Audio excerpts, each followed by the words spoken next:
Hello, everybody. How are you today? 7 o'clock Eastern Standard Time. We are live today again for our next session of Q&A. As you know, we've been doing these sessions for quite a while now. I've been doing them just to really answer questions about, healing from chronic diseases and longevity, how to lead a long and healthy and pain-free life, is really the goal of this. We obviously have people who, like myself, who have suffered from many, many chronic illnesses. And so it's just a long road, and you need the support. You need the family, the village around you that understands you. But above all, I just really like to, discuss success stories. I want to discuss how people made it through. I want to discuss how people made this really difficult journey and how they came out successful and just winners in the end. So, welcome all you guys that are joining me live. This is awesome to have you here. We have a few viewers on already, and always feel free to just shout out, say hi, introduce yourselves, let me know where you're from or anything that you kind of want to mention. It's great to know each other because we're going to spend the next 45 minutes or an hour together, and then hopefully doing this every single week. So welcome to our next session of our live Q&A. My hair is in my face today, and I know someone earlier on had mentioned to me in one of the comments that I look always so fresh and so happy and well put together, or whatever they said. And it just made me chuckle. It just made me think, I have pictures. I took pictures all along the way just because I didn't know what was going on with me and why I was so sick. And so I have pictures of when I was not so well. And one of the ones that really sticks out to me is just really the one that I took right before my water only fast. I was just so sick at that time.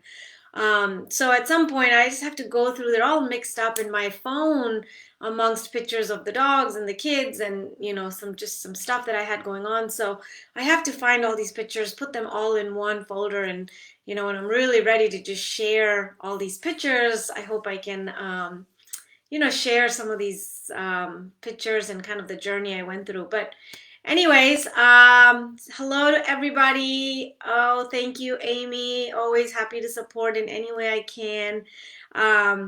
Amanda, yes, I get it. I get it. I was right there for years. I was sick. I hated, it's not even hating. I just couldn't dress up. I couldn't wash my hair. I couldn't blow dry my hair. Like that would take energy for a week out of me if I had to blow dry my hair or if I had to get dressed. Um, and so for me, one of the signs that I knew I was starting to get better is that I was actually having a little more energy to shower and wash my hair, and blow dry my hair, and I like actually cared. There was a time for a long time that I was just so apathic. I just didn't care, to get dressed and how I looked, and it just, you have no energy, but you really don't even care about taking care of yourself. So I have been there, I've done it, I get it. And Amy says, what do you think triggered my illness? I talk a lot about my illness in the first and the second lives that I did. So I'm going to try not to talk a lot about it today because there's so many questions, but mine was triggered by stress. We went through a very traumatic period in our lives for about 18 months, and it was a pretty intense time of our lives, and it ended well, and everything was fine in the end, but it was the most intense 18 months of my life, and it was very, very stressful and extremely traumatic. And there were, I think it was a 6 month period, I would just walk in our home in the hallway all night for 6 months. I couldn't sleep. I was just so stressed out with everything going on, and I was just couldn't believe some of the stuff that had happened. And so, yeah, so that's what really made me sick. But if you are new here, if you're new on the page, please take a minute to watch the lives that I did 3 weeks ago, and then I did one 2 weeks ago, and watch the lives that I've done, because I really talk about my journey. I don't care for you to know my journey. I just want you to know that I have been there and done that. You could not imagine how sick I was. I was bedridden for a very long time. And I was this very active physical therapist who was working out for 17 years. I used to work out 5 to 6 times a week. I was 100 miles a minute. My friends would always comment about how, with it and running around and energetic I was. And I did this for years until this traumatic, stressful period that we went through. So just go through and listen to those lives, because the whole reason that I'm doing them is to just help people understand what the illness is, that, there's people out there like you who feel the same way, who have been ill. Um, and so you will really, that someone resonates with everything that you've gone through. So anyways, let's get started. I already had a lot of questions that had come in earlier, so I'd really like to address those first, and then we'll see if there's any more time for more questions. So David asked, what are my thoughts on copper supplementation and the best copper to take? I'm actually a big proponent of copper supplementation, and I'll tell you why. Two reasons. First of all, with people taking zinc as commonly as they are now, you can have a zinc copper imbalance, and so for that reason I am really big on copper supplementation. And then the second reason why I'm really big on it is because during the period of my illness, when I was just really ill and I had done so many protocols and so many different treatment sessions, and I had even done the whole Shoemaker SIRS protocol for 6 months, and I was getting worse and worse. I still had so much brain fog. And my naturopathic doctor, who's a dear, dear friend of mine, he recommended copper. And he said that, in his practice, people saw really, really good benefits with copper, and it really helped their brain fog. And I said, I'll do it. I'll take anything. I'll try it. And I tried it. And I will tell you that it really helped me with my brain fog. My brain felt inflamed all the time. I just felt like it was buzzing and it was just inflamed all the time. And so when I started this copper supplementation, it was great because it actually really helped me. And so what is the best copper to take? There's two brands.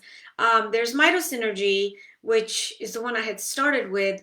But as you guys know, and I've kind of mentioned this before, I am a huge, huge proponent of the products that I use from Global Healing, and they're all natural, completely organic.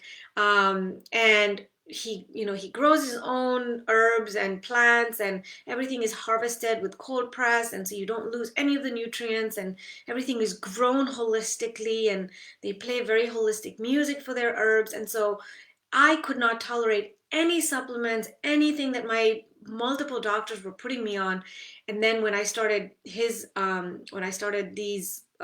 supplements, it was the only clean supplements. And I've put many, many patients, many family members on it since then. So I'm going to put a link here in the comment section, and that is the company. I think I mentioned this before. I'm now affiliated with them, and I just absolutely, absolutely love them. But that's the copper I use. They have a very, very clean brand of copper. So that answers, hopefully, David, that answers your question. Melinda said, can you talk about healing histamine intolerance? Definitely. That one's going to be a long answer. So, because I don't like to just give you a basic and give you a few supplements.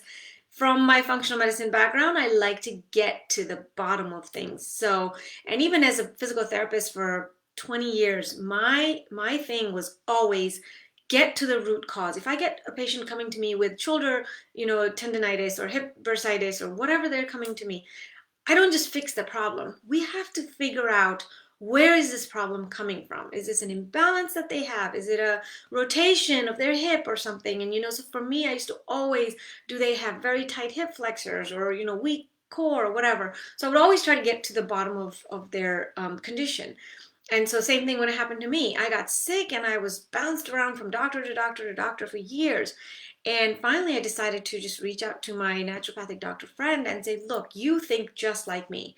We need to get the root cause of this. Why am I sick? Yes, I could have SIRS. Yes, I have adrenal failure. Yes, I have, MCA, or yes, I have chronic fatigue or fibromyalgia. I mean, I was given every diagnosis, but what is the cause of it? So, Melinda, to answer your question about healing histamine intolerance, the number one thing with histamine intolerance, allergies, any of that stuff is you have to fix your gut. And I know that people are so tired of that now and leaky gut and the whole thing. And the thing with fixing your gut is not a straightforward answer. It takes a long time. It takes 3 to 6 months at least. You have to be on specific protocols. So most people don't believe in it, or most people just are exhausted of it. They're so sick, they just want to feel better. And so they don't address that root cause, which is the gut. But I am here to tell you that is the root cause of any disease, illness, and you have to take care of it first, especially healing from histamine intolerance. And so with fixing your gut, why do we need to fix your gut? If you have, so typically in your gut, the lining, the junctions are very tight and they are, just enough for nutrients to pass through and minerals and vitamins and healthy stuff to pass through. However, over time, whether it's stress or whether it's, mold exposure, chemical exposure, inflammation, anything, alcohol, anything that causes these junctions to become a little looser and more open, then food starts going through, and your gut has the largest amount of your immune system right in the gut. And so right away it starts attacking these food particles that really are foreign and they shouldn't make it through. And so that's why healing your gut is the number one thing that you have to do to heal histamine intolerance, because it's an allergic response. Your immune system is reacting. So in the functional medicine world, we do the 5R protocol. When I'll tell you, each of them is remove, replace, re-inoculate, repair, and rebalance. And so remove, let's start with remove, which you're removing allergenic foods. Like for instance, in my case, when I really got sick in the beginning and I didn't know what was going on, I got tested twice for celiac and I was negative. I had all these allergy panels and food panels done and I was negative. But I needed to remove gluten and dairy. They had to come out, especially gluten. It's a very allergenic food. And so once you remove the allergenic food, at least you are stopping that immediate response that your immune system is having to this foreign substance that came in. So remove allergenic foods from your gut, remove things like bacteria, remove food allergies. If you have allergies to certain foods or nightshades or dairy or things like that, take it out. So that's the first R, which is remove. Then there's replace. You need to replace, because at that point, if you have a leaky gut, if you have a compromised gut, then you need to replace in your gut things like digestive enzymes. You need HCl for digestion of food. Then you also need some bile acids, for proper digestion, things like that. So that's the replace part, where you use digestive enzymes. And I use, for digestive enzymes, I use the same company that I put in the link. They have a very fantastic vegan digestive enzyme. And then for HCl, I've used things like betaine HCl. All of these have to be monitored by your doctor, of course. And again, I always stress this, that this is not medical advice, that this is just educational purposes. And so I give my experiences, based kind of on what I did, but you really have to check with your practitioner. Then the third R is re-inoculate, where you are inoculating your body with the good bacteria. And of course, everyone knows about probiotics, and such the rage now the last 5 to 10 years, and everyone's taking probiotics and stuff, which is great. Again, I use the same probiotics from the company that I put in the comment section. They have 2 wonderful probiotics, but I also use a lot of prebiotics, and anyone who takes probiotics should be taking prebiotics as well. And prebiotics is just food for the good bacteria in your stomach. So you can populate your gut with probiotics by increasing the number of good bacteria, but you want to have food for the good bacteria.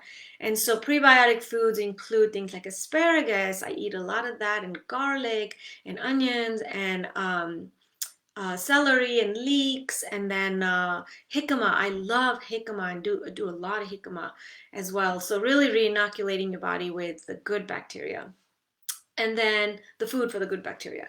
And then next R is repair. So you need key nutrients to repair your GI tract.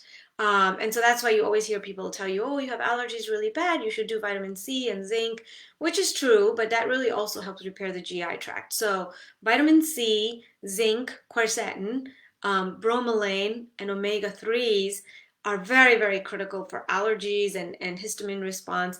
And then you also need glutamine or glutamine for helping fix your leaky gut and help repair your leaky gut. So these are some of the key nutrients that you really need for healing histamine intolerance.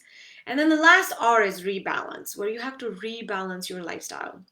Do you have a very stressful lifestyle? Do you exercise a lot? Do you sleep very little? These are things, your lifestyle choices, you have to make a drastic difference if you want to deal from histamine intolerance. I was just having a discussion with my oldest in the car today because he has allergies.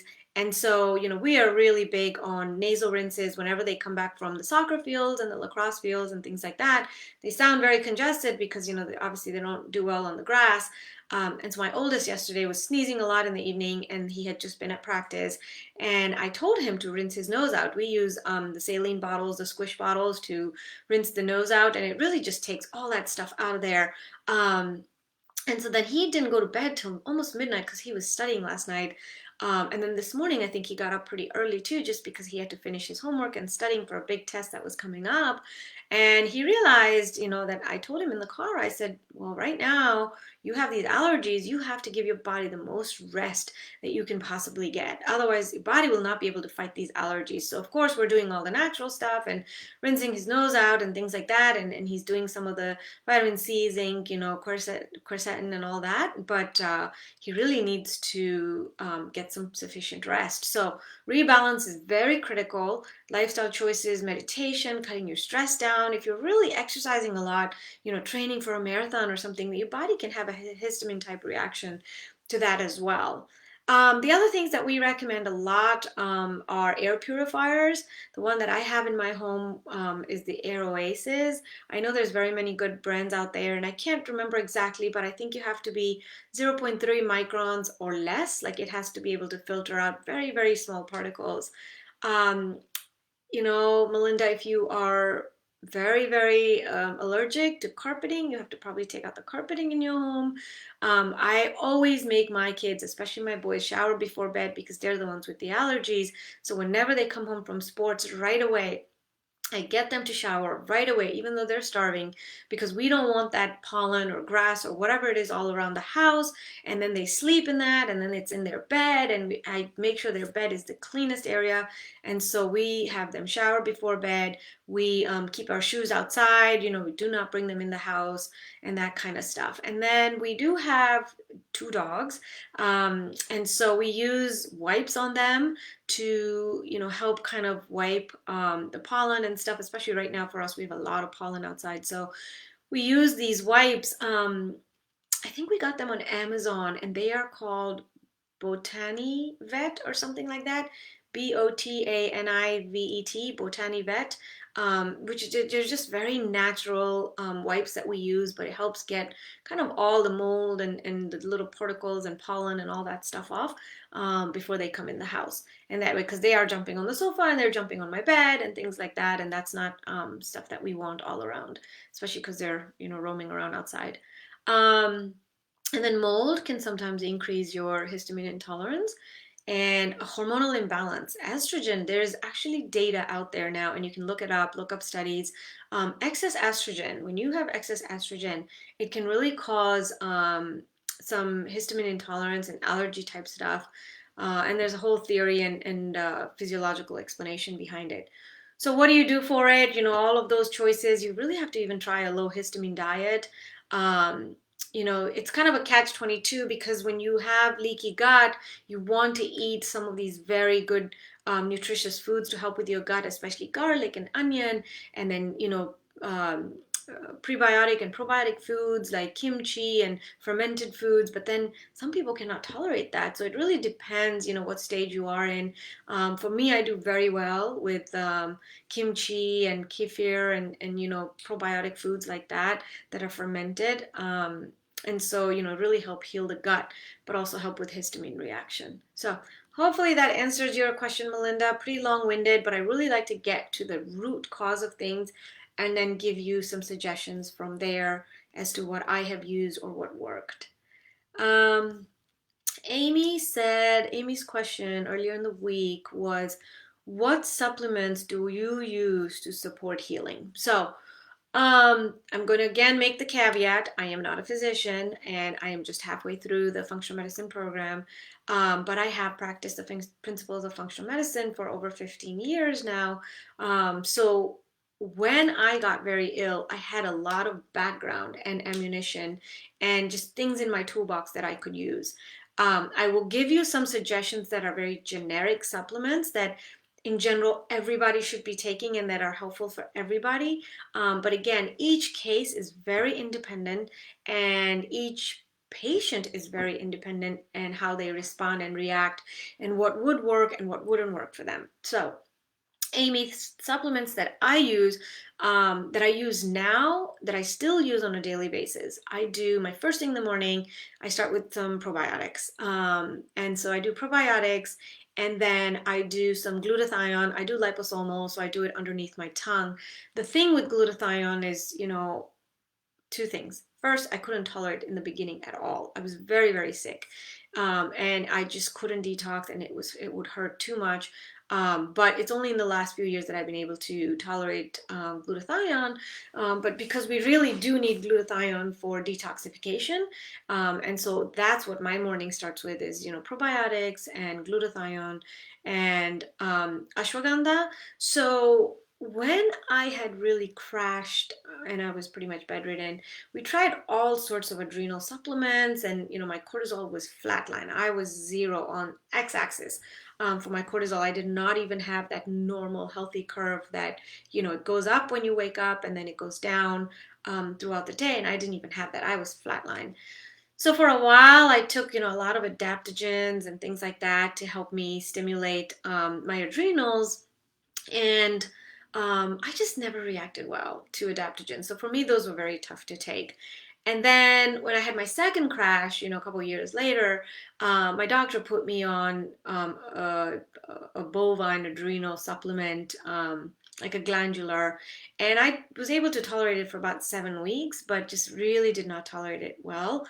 And so for me, the only thing that works well is ashwagandha, and that is because ashwagandha it's an adaptogen, so it adapts if your cortisol is very high or it adapts if your cortisol is very low. I couldn't take some of the rhodiolas and the ginkgo and the ginseng and all that stuff because it hyperstimulated me and my adrenals were already taxed out. So I just in general always recommend ashwagandha because whether you're high or low, it helps self-regulate where your cortisol is.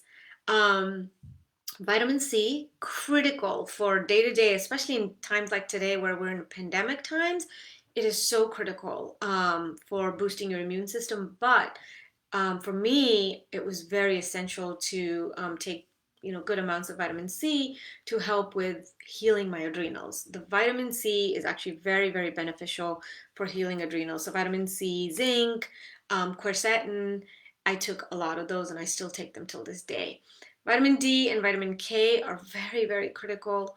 We'll talk about a couple of levels. Somebody asked about vitamin D and inflammation and stuff, so I'll mention some levels later, but vitamin D and K, the combination, very critical. And then omega-3 or algae-based omegas, those are very critical for inflammation and healing the body. Turmeric, absolutely love, love, love turmeric. An Indian Ayurvedic herb that was discovered thousands and thousands of years ago.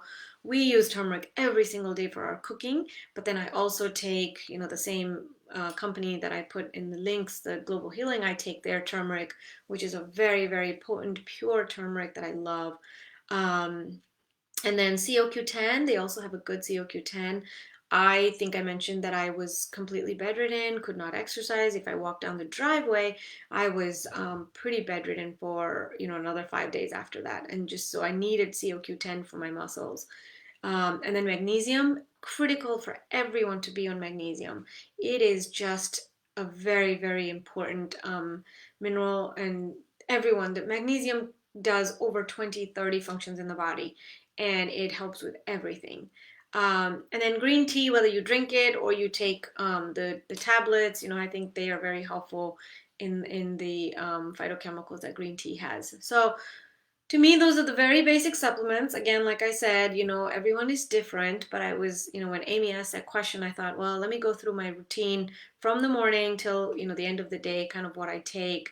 And so like I said, probiotics, ashwagandha, vitamin C, zinc, quercetin, vitamin D and K, omega-3s, turmeric, CoQ10, magnesium, and green tea.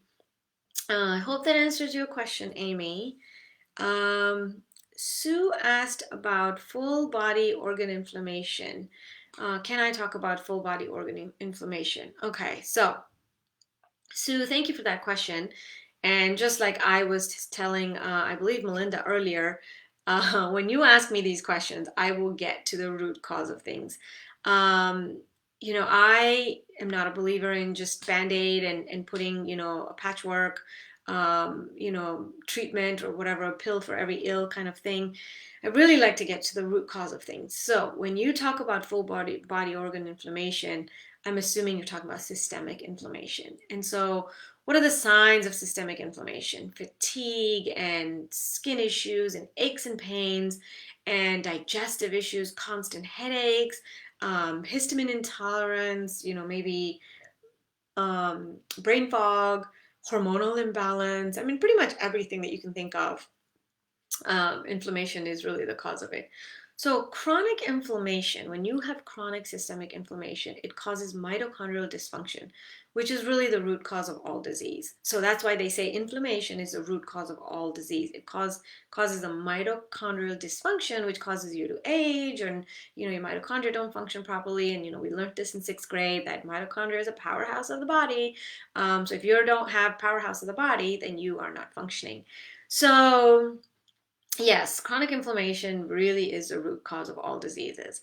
What are the causes? Like, what are some of the causes that are, for chronic inflammation? So, a diet that is high in very high carbs and sugar, big cause of chronic inflammation. Trans fats, like just poor oils and margarines and vegetable oils and things like that. And then high fructose corn syrup is just something that is a major cause of inflammation. I tell all my friends and patients and whoever I'm working with that if there's one dietary change you can make right now, right away, is to take out high fructose corn syrup from your diet. Just going through your pantry, going through your refrigerator, anything that has high fructose corn syrup, you got to chuck that stuff out. It's just so bad for you.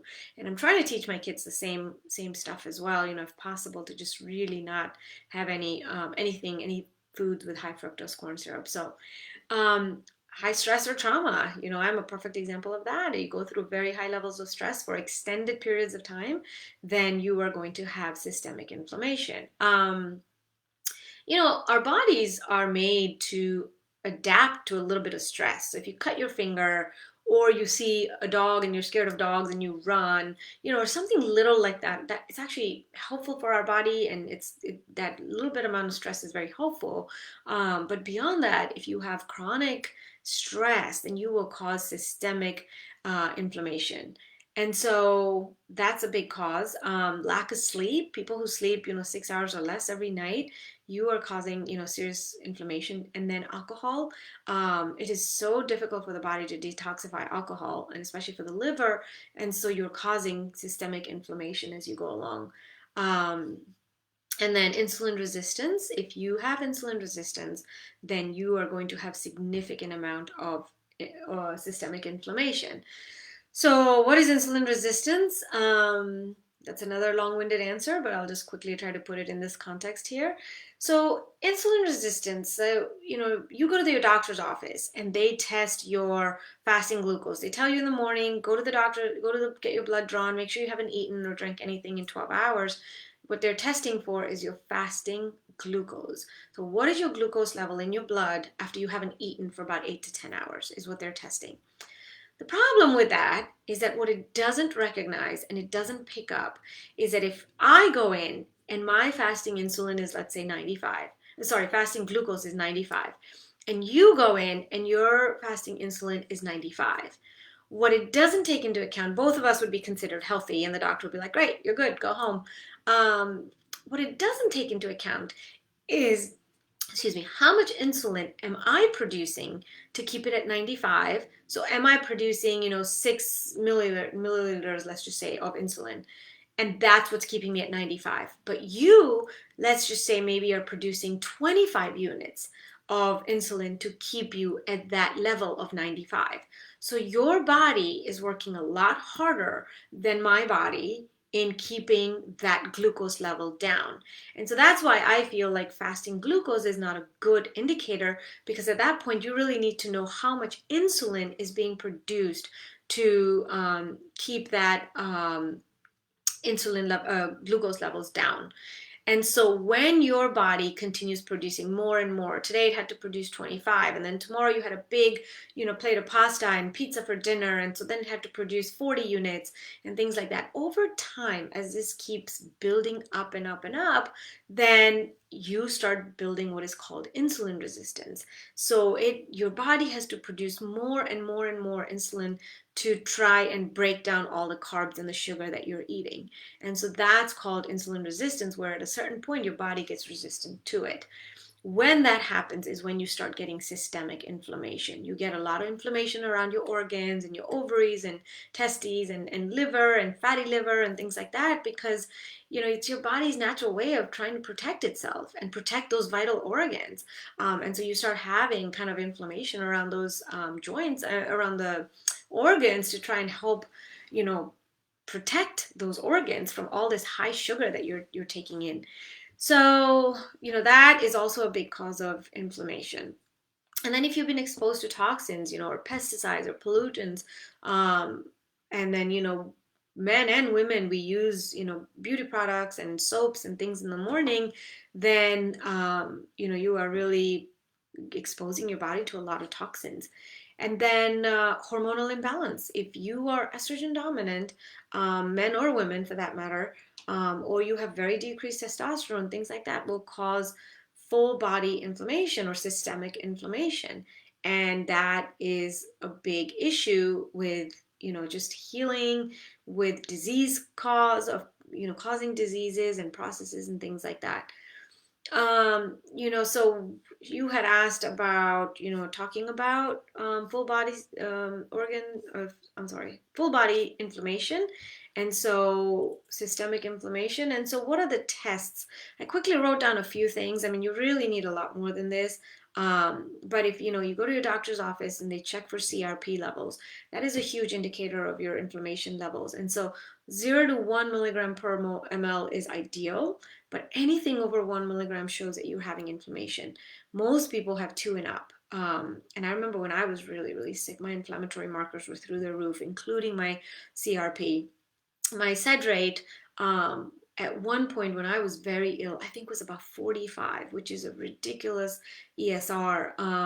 The conventional medicine world says anything less than 20 is good, but in the functional medicine world, we do not want your SED rate, your ESR, any more than 10, because any more than 10 shows that the disease process is starting.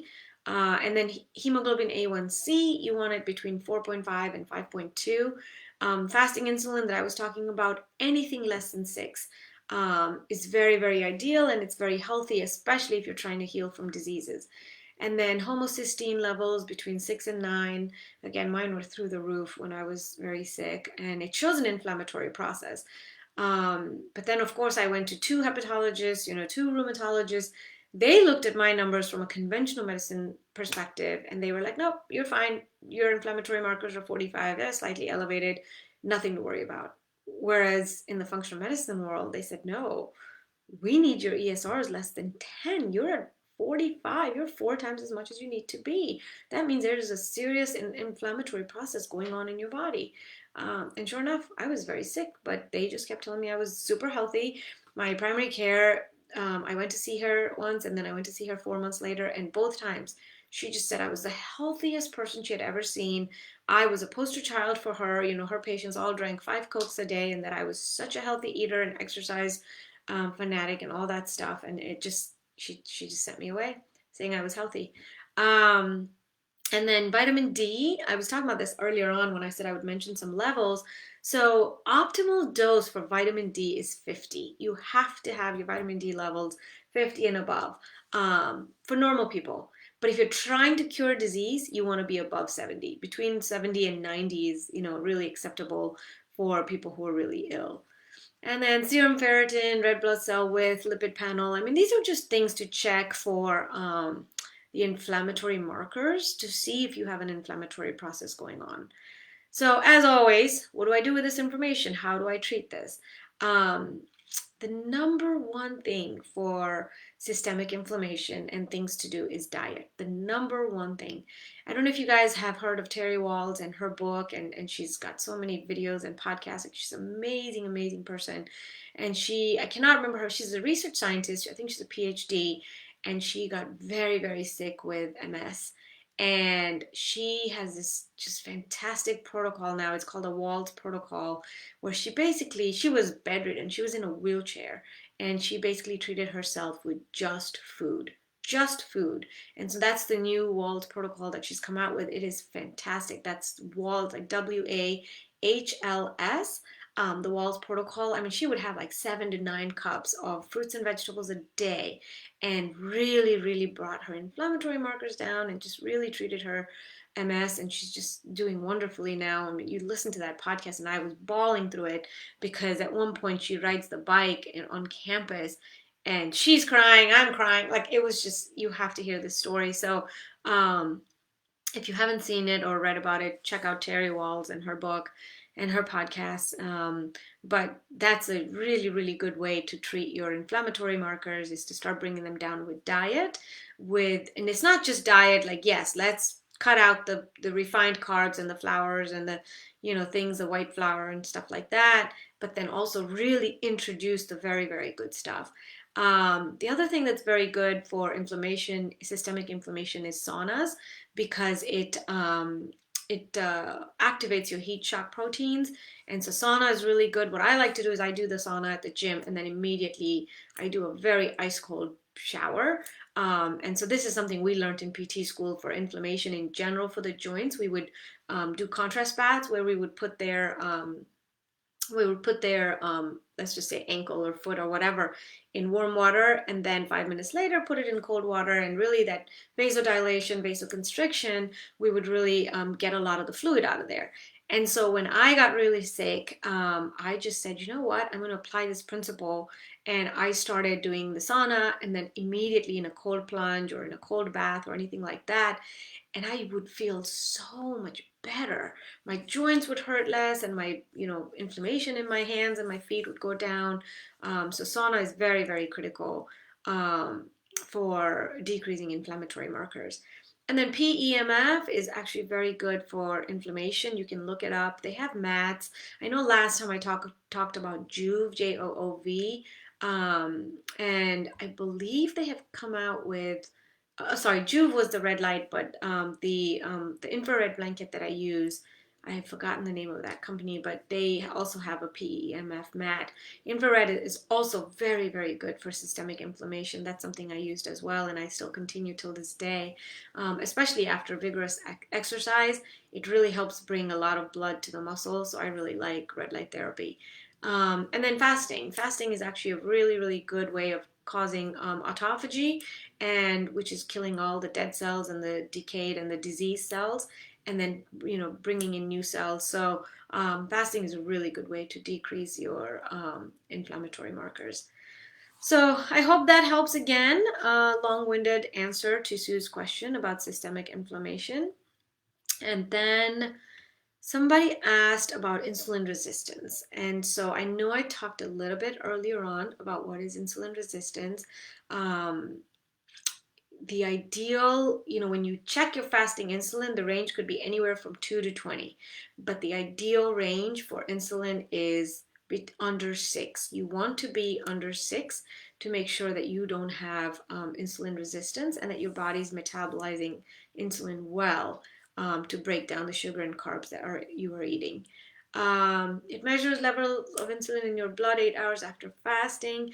So why is insulin resistance so critical, and why is the level of insulin? Because insulin resistance is the cause of 8 of the most common diseases in today's day and age. 8 of the most common diseases, and I'll spell them out, or I'll name them out. Diabetes, PCOS, which is polycystic ovarian syndrome, hypertension, Alzheimer's, hyperlipidemia or cholesterol issues, CVD, which is cardiovascular disease, cancer, and fatty liver disease. So 8 of the most common diseases today can be cured simply by decreasing your insulin resistance and decreasing the amount of refined carbs and sugars and everything that you're eating in your food, and supplementing your food with lots of phytochemicals and vegetables and fruits and things like that. So it is very, very critical to bring that insulin resistance down if you're trying to feel better. And so I'll give you an example. When I was really, really ill, I think years ago, my fasting insulin levels were probably in the, I want to say, between 24 and 30. I mean, that was really high. And I'm a petite person. I'm very, very clean eater. But see, I was so sick. And so my inflammation in my body was so high that my insulin resistance was high. Um, and then fast forward to once I got better. So sometime last year, my fasting insulin had gone down to 6. And my doctor was like, "What did you do?" And I said, "I just got all my inflammatory markers down. I got the systemic inflammation down. But my diet is very, very clean. It has always been for the most part. But I really just tightened up quite a bit on the diet. And that really helped with my insulin resistance." There's a couple of things that you can check if you have insulin resistance. If you look at the work of Dr. Ben Bikman, he is the guru on insulin resistance. He has a PhD, and he has by far done the most work and research on insulin resistance. And he has a book, Why Are We So Sick? I believe it's called Why Are We So Sick? By Ben Bikman, Ben, B-E-N, and then his last name is Bikman, B-I-K-M-A-N. He's on Instagram. You should really follow him. He gives some very, very amazing advice on insulin resistance. He's dedicated his life to this, and probably everything that we know out there right now is partly due to his work and this research in this field. And some of the stuff that he talks about is where you have kind of discoloration of your skin when you have insulin resistance, and then you also get skin tags. And the picture that I was talking about earlier on of myself when I was really, really at the peak of my illness and before I did the water only fast, I took a picture of myself the day I got to that hotel room in West Palm Beach. I took a picture of myself because I thought I was just going to, document my fasting journey for those 6 or 7 days. But when I took a picture of myself, and till this day I look at it, and I have so much dark discoloration. And again, I was not an unhealthy eater. I still ate very clean, very healthy, but I was just ill from very inflamed body.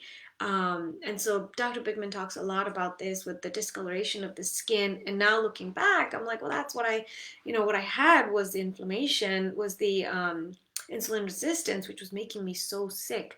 And so that, and then he talks about the skin tags, especially around the neck. If you have skin tags, then that's a big marker for insulin resistance. And so what's the treatment? Really monitoring your insulin levels. For the longest time, and I still do, I wear a continuous glucose monitor. I am not a diabetic. I wear it for biohacking reasons. I really like to keep my insulin levels down and my glucose levels down. And so nowadays, it's so easy to get. There's a company, Free Libre, which is the one I use. Then there's Dexcom, which a lot of people that I know and family members use that.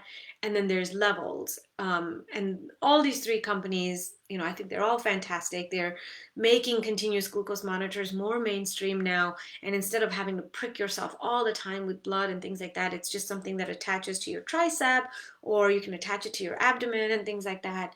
And so that really, it's supposed to help, or tracks your glucose. And so I use it again for biohacking reasons to make sure that I'm not having these spikes all day long. And the more I'm able to keep my levels more steady, the better I feel on those days. So for me, that was a big thing. And that's why I really went to do the water only fast, because I was really ill and nothing was working. And so until I did that 6-day water only fast, which then really brought my inflammatory markers down, really brought my insulin resistance down, that's when I started getting better. And then, of course, not spiking your insulin levels all day, like eating sugary foods and stuff for breakfast and cereals and stuff, and then it crashes. And then having a 10 o'clock snack and having chocolate, and then it crashes. Then having like a really big, plate of pasta for lunch, and you crash it again. I mean, it's just a vicious cycle. So if you can prevent all those spikes from going up and down all day long, and try to maintain a more steady level throughout the day, you will feel much better. And so how do you maintain a steady level? How do you get a very steady level? Is by high protein, so very high protein throughout the day. Each meal, I try to get at least about 30 grams of protein a day. That's my average. So the formula is about 0.8 grams to 1 gram. So anywhere from 0.8 to 1 gram of protein per body weight. And so, I always just make sure that I try to get in at least 90 to 110 grams of protein per day. And so that's why I divide about 30 to 35 grams per meal. And then you want high fat. So I make sure that I'm eating about 50 to 80 grams of fat a day. And that sounds really high for most people, which it is. But if you're trying to heal from any chronic illness, you really need healthy fats, because the healthy fats, not only they stop your insulin from spiking all day, but they also help bring your inflammatory markers down. And so high protein, high fat, high fiber. I mean, just you got to get in 35 to 40 grams of fiber a day. And that's, of course, going to come from your vegetables and fruits and things like that, high fiber foods and stuff. And then low carbs. And when I say low carbs, I don't mean no carbs, because, especially when you have a chronic illness, you really do need carbs to help maintain your glucose levels. But I use more steady release and carbs like sweet potato or butternut squash, or things like that are slow release carbs that are actually very, very helpful in keeping those levels. So my daily routine can consist of, quite a heavy breakfast with protein and fiber and fats. And you can do that in the form of a smoothie as well. I just don't like smoothie in the morning. I need hot stuff in the morning. And then same thing for lunch, and then same thing for dinner. And then my snacks in between, if I do have snacks, then they are like high protein with some nuts, or sometimes I do cottage cheese with nuts, but I was vegan for a very long time, so I was just trying to get in, hemp seeds and things like that as well. And so that's how you keep your levels from not spiking all day. So I hope that helps on the question about insulin resistance. And I'll tell you, when you bring your insulin resistance under control, where it's not this crazy spikes all day, you actually start to lose weight. That is exactly how you start to lose weight. And so it's very, very helpful for that purpose as well, if you're looking to lose weight after chronic illness. Let's see, what other questions we have here? Stephanie says, does red light therapy on stomach help with digestion? Stephanie, my research and all of my information has always been on red light therapy for inflammation purposes, for increasing blood supply and circulation purposes, that kind of stuff. So, of course, thinking about it, it probably helps, but I can't give you a definite answer on that one. Let's see. Yes, Amanda says, I never had any allergic reactions until my mold exposure.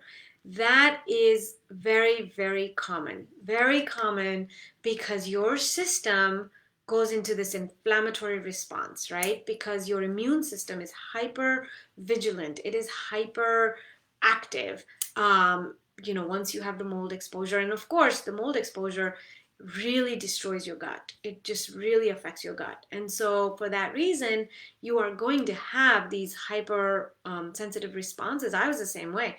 I used to always laugh and tell people I have skin, leather for skin, and I'm not sensitive to anything. And my stomach is, iron stomach, and I could eat anything until I got sick. And then I started having lots of sensitivities. I would have chemical sensitivities and electronic sensitivities and food sensitivities. And my husband was shocked for a while. I couldn't handle perfume.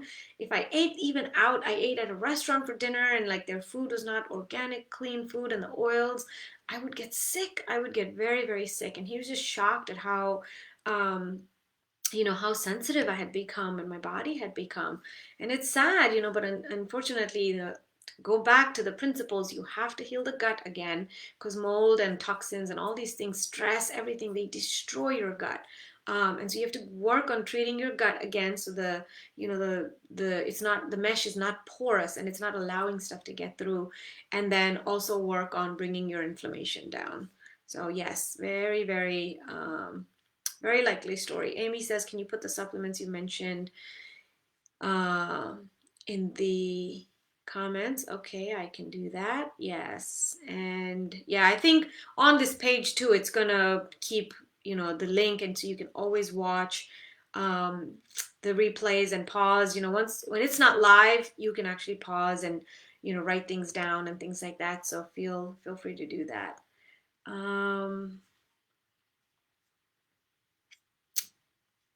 Let's see, any other questions here? I see some recommendations here by Stephanie for what she uses for air purifiers. Yeah, air purifiers are great. They are actually very helpful. Let's see. I'm not sure I can move in this market. I mean, I get it. This market right now is insane. And so, really you have to work on cleaning up your home. You really have to clean up your gut and heal your gut so that, because your body is the most natural defense system you have. And really your body should be able to fight anything that comes your way. People used to tell me all the time, oh yeah, but mold is everywhere. Yes, it's everywhere. But if you have a hypersensitive immune system, then you're going to react very quickly. So yes, I totally get it. Clean your home as much as you can. And then beyond that point, really just work on healing your gut, strengthening your own immune system and your own body. And so then from that point on, hopefully you don't react to a lot of this stuff.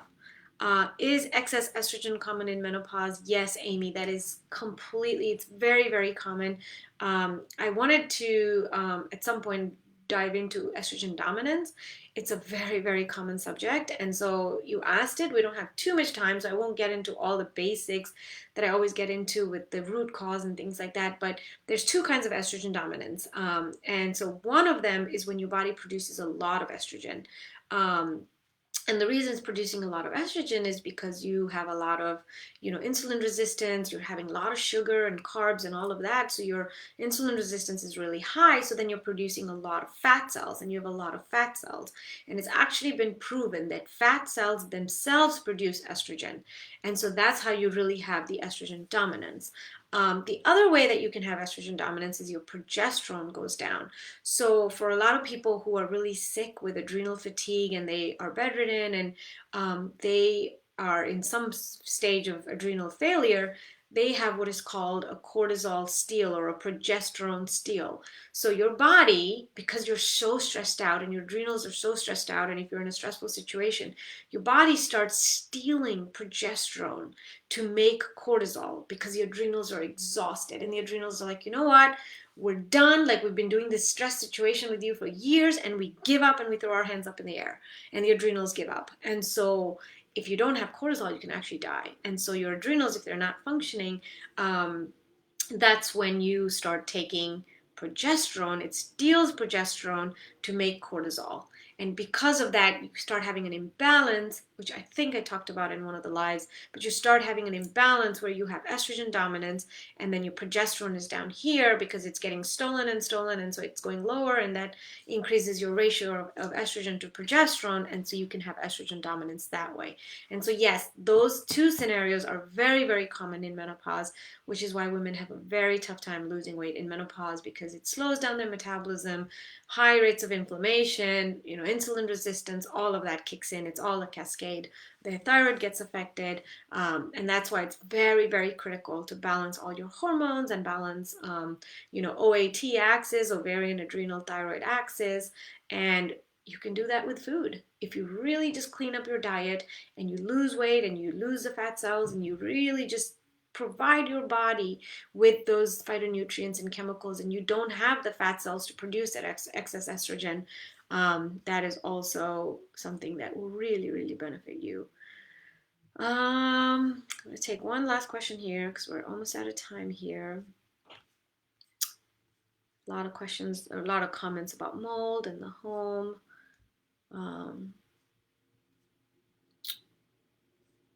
Yeah, there's a lot of stuff about air samples and things like that, which, really that is really dependent on person to person. Yeah, Amanda says she's never heard that about vitamin C and adrenals. Yeah, look up all the research. It is just fantastic on vitamin C and adrenals and how critical vitamin C is for the healing of your adrenals. It was a big game changer for me. Big game changer. Amy says something about caffeine-free green tea. I looked into that and see if I could find caffeine-free green tea, but the thing with caffeine in the green tea is it's very, very little compared to a cup of coffee. And it's slow release caffeine. So it's not like it's going to give you this jolt and then, it's going to bring you down and crash you. So I will tell you, I stopped all caffeine, everything for about 2 to 3 years. I did not have coffee, and I still don't have regular coffee. It's been 5, 6, maybe 7 years. But I do drink green tea now. But when I was really, really sick, I stopped completely. I stopped having any form of caffeine, even chocolate, which is something I needed every day. I stopped. But the catechins in green tea and the benefits that they provide, the phytonutrients and the antioxidants and stuff, is just outweighs what you can get, otherwise. So it's really personal preference. When you're really ill, I probably would completely keep away from caffeine. But then over time, if there's any caffeine that you're going to start, then probably advisable to do green tea. But again, it's slow release, and it doesn't just throw you up and then bring you back down. So all right, guys, I think really that's all the time we have. I don't, somebody said, David said, I've been on the Walls Protocol for 1.5 years, game changer, but it takes substantial discipline. I know, it is so, so difficult. And listening to her story and how much fruits and vegetables she gets, it's just unbelievable. And the changes she made is unbelievable. So, all right, guys, time is up for me, and I have to get going here.